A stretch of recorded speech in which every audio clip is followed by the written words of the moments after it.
बच्चे ने कहा सर लाइट मामा के घर से आती है। मास्टर ने कहा मतलब? बोले सर लाइट जब भी जाती है मेरे पापा बोलते सालों ने फिर काट दी।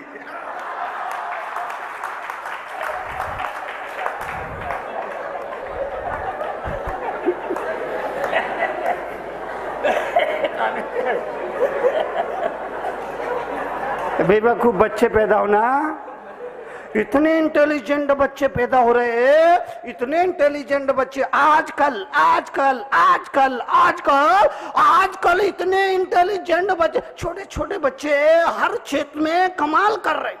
हर क्षेत्र में, हर क्षेत्र में छोटे छोटे बच्चे, चाहे वो डांसिंग हो, चाहे वो स्टडी हो, चाहे वो खेल का हो, कोई भी क्षेत्र हो, हर क्षेत्र में छोटे छोटे बच्चे कमाल कर रहे हैं। आपका बचपना तो घर की छत पे एंटीना घुमाकर चिल्लाने में निकल गया। बोलो गलत बोला?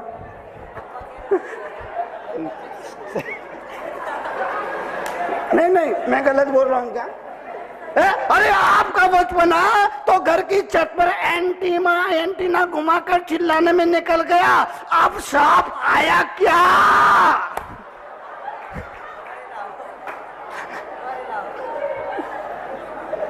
लेकिन आज छोटे छोटे बच्चे कमाल कर रहे हैं। बहुत होशियार बच्चे पैदा हो रहे हैं। होशियार, समझदार नहीं, समझदार नहीं।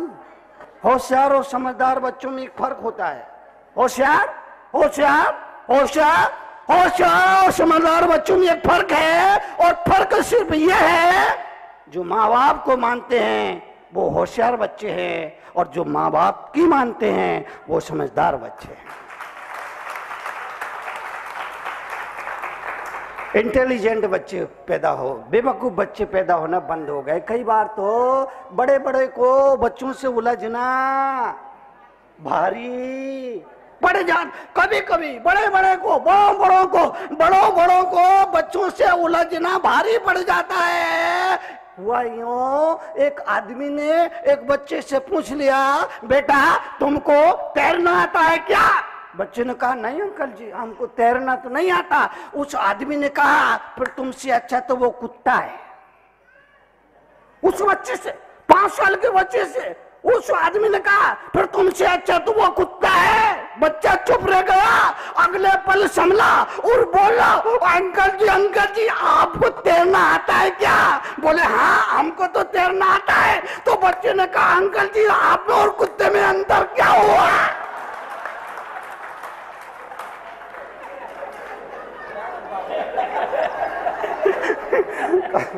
कभी कभी बेवकूफ बच्चे पैदा होना बंद हो गए। हमारे जैसे संतों को कभी कभी बच्चों का जवाब देना मुश्किल पड़ जाता है। एक जगह रुका हुआ था, 15 दिन से रुका था, 16वें दिन वहां से बिहार करने लगा। एक 5 साल का बच्चा आके बोला मुनि जी किसी का दिल दुखाने से पाप लगता है क्या? मैंने कहा हाँ बेटे किसी का दिल दुखाओगे जरूर पाप लगेगा। बोले कल तुम जाओगे हमारा दिल दुखेगा तुमको पाप लगेगा। बड़ा मुश्किल है। और होशियार इतने होशियार जयपुर में था। मैंने शाम को आनंद यात्रा ले रहा था, एक बच्चे को खड़ा किया और मैंने कहा बताओ 24 तीर्थंकर के नाम बताओ। उस बच्चे ने कहा पहले आदिनाथ, 24 में महावीर, बाकी अपनी अपनी जगह पे।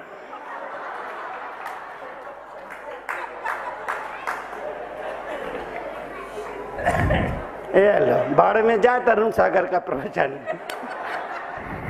है, बच्चों का अपना आनंद होता है। मैं आपसे निवेदन कर रहा था जीवन के लिए, जीवन का परिवर्तन, जीवन की समृद्धि के लिए बस घर में परिवार में रहते हुए इतना ही याद रखिए, एक व्यवहारिक सच्चाई है, ये जो भी दिख रहा है ये हमारा है आपका है, पर वास्तविक सच्चाई यशास्त्र ने काम वपुषा पिशार्दम तस्यास्ति किम पुत्कलत्तमित्तम। वास्तविक सच्चाई यह है ये शरीर भी बोलो अपना नहीं है, आप अकेला अवतरे हाँ हाँ, सब याद है आपको। तो जीवन के लिए, जीवन के परिवर्तन, जीवन की समृद्धि के लिए, इसलिए ये कहा जाता है धर्म की शरण में आइए, गुरु की शरण में आइए, वक्त निकालिए, वक्त निकालिए, वक्त निकालिए, वक्त निकालिए, वक्त निकालिए, वक्त निकालिए।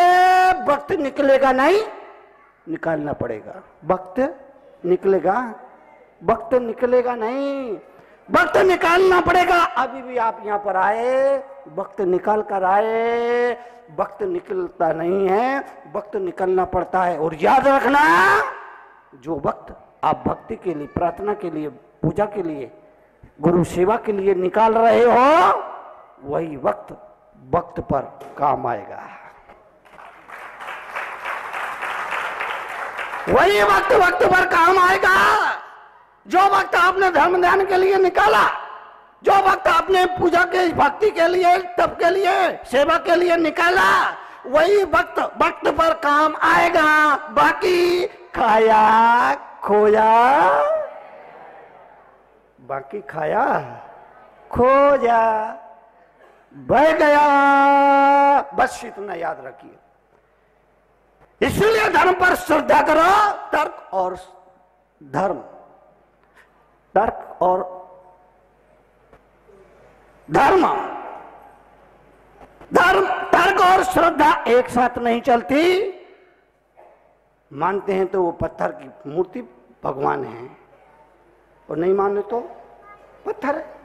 जो नहीं मानते उनके लिए बुत है, जो नहीं मानते उनके लिए पत्थर है। श्रद्धा, श्रद्धा, श्रद्धा, श्रद्धा।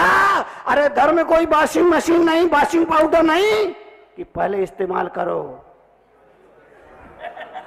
धर्म, धर्म, धर्म, धर्म, धर्म, धर्म, धर्म, धर्म कोई वॉशिंग पाउडर नहीं, पहले इस्तेमाल करो फिर विश्वास करो। धर्म तो जीवन बीमा की तरह है, जिंदगी के साथ भी और जिंदगी के बाद भी।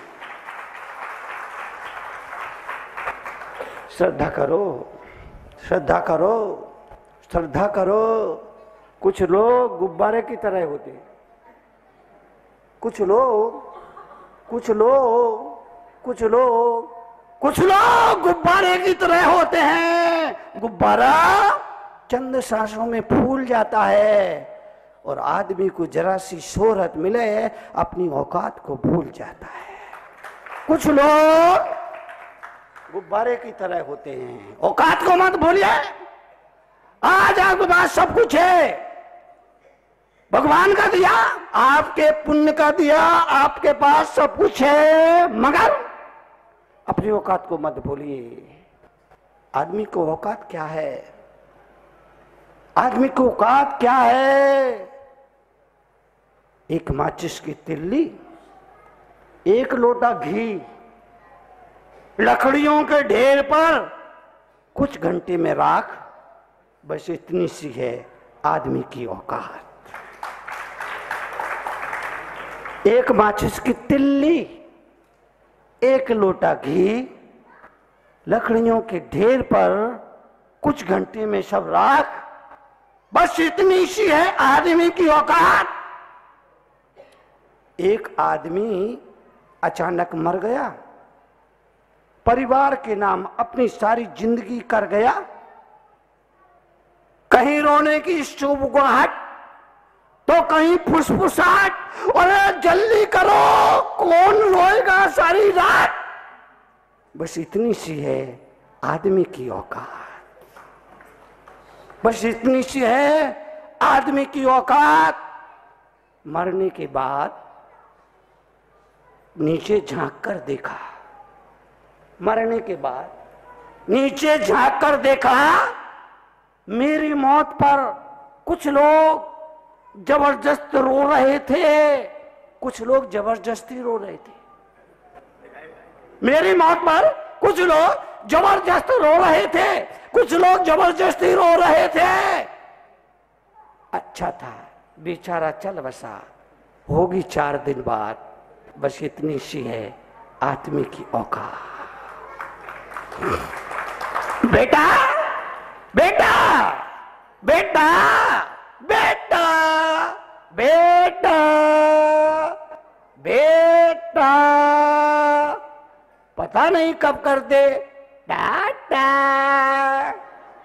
बे गुजराती में बे का मतलब दो होता है, एक बे अने त्रण, बे अने दो, बेटा दोटा टाटा। बेटी बेटी दोटी, बेटी बेटी पियर वालों को भी ताजगी देती है और ससुराल वालों को भी ताजगी देती है। बेटी दो चाय, वो पियर वालों को भी ताजगी देती है, ससुराल वालों को भी ताजगी देती है, इसलिए वो बेटी। इसलिए हमारे यहाँ कहा है कन्या मंगल है, कन्हैया को कहीं मंगल है नहीं कहा। लड़का लड़का कन्या को मंगल, मंगल कलश जुलूस चलता है तो मंगल कलश लेकर कन्या आगे चलती है। कन्या मंगल है, कन्हैया कहीं मंगल नहीं है। कुछ लोग के घर में एक आदमी मेरे पास आए, ऐसा बुरा मुंह बना रखा था, दर्शन के लिए आए, अच्छा खासा था चेहरा उनका, भगवान का दिया अच्छा खासा चेहरा था, लेकिन उस समय उन्हें ऐसा बुरा मुंह बना रखा था, ऐसा बुरा मुंह बना रखा था जैसे अरंडी का तेल पी लिया हो। अरे मैंने कहा क्या हुआ? बोले मुनि जी आज मेरे घर एक बेटी पैदा हुई है। अरे मैंने कहा क्या हुआ? तो अच्छा है, बेटी है, फिर घर लक्ष्मी आई है। बोले एक लक्ष्मी पहले से थी, एक लक्ष्मी पहले से थी। तो मैंने कहा सरस्वती आई।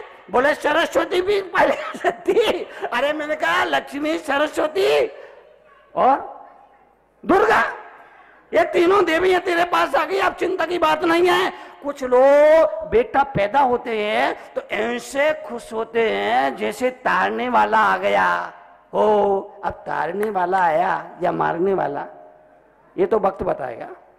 तारने वाला आया या मारने वाला है, ये तो वक्त ही बताएगा।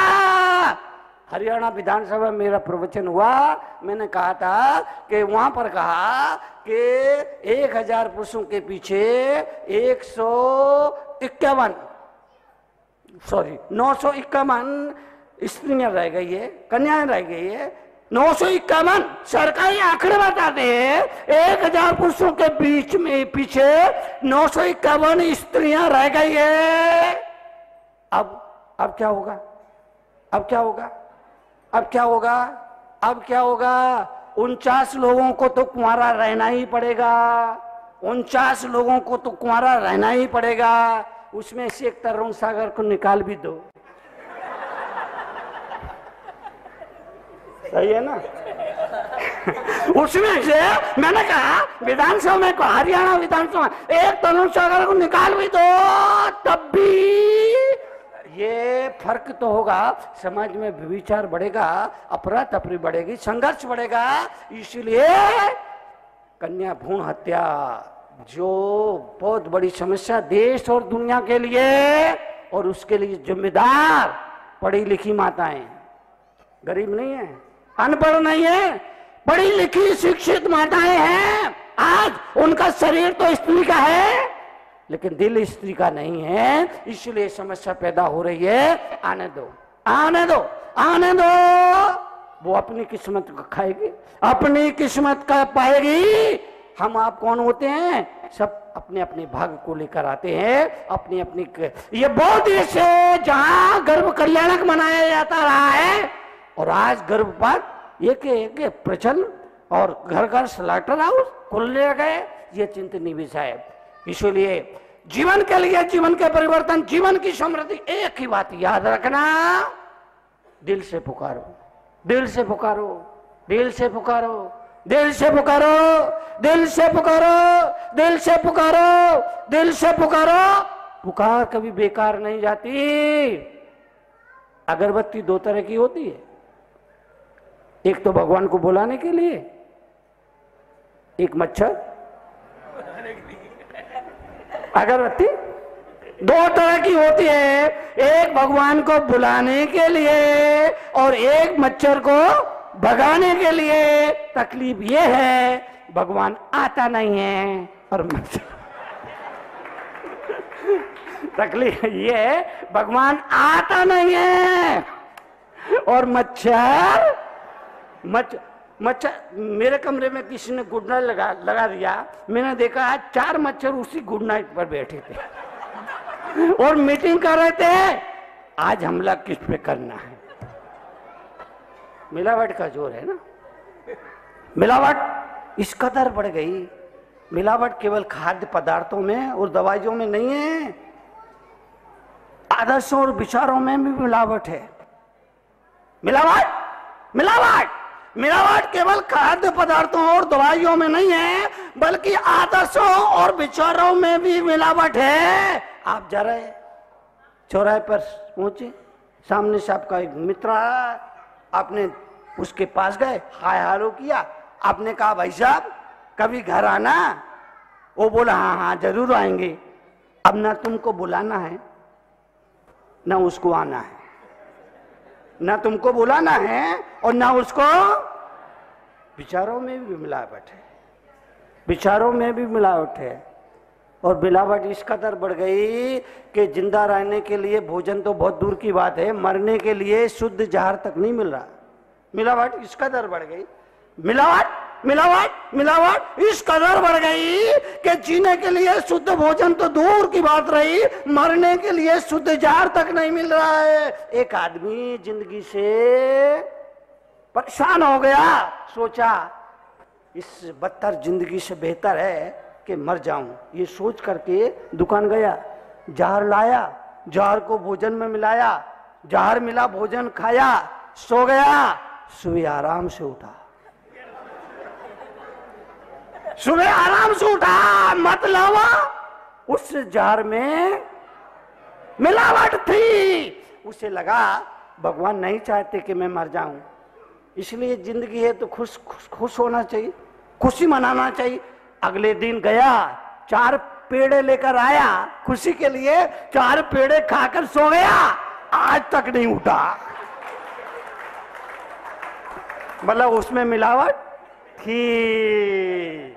आपसे निवेदन करना चाहता हूं अपने हिसाब से जियो, अपने हिसाब से जियो, अपने हिसाब से जियो। लोगों का क्या, लोग ये बच्चों को संभालो भाई, किसके लावारिस हो तो मेरे संग में भर्ती करो, पकड़ो इसको, किसका है?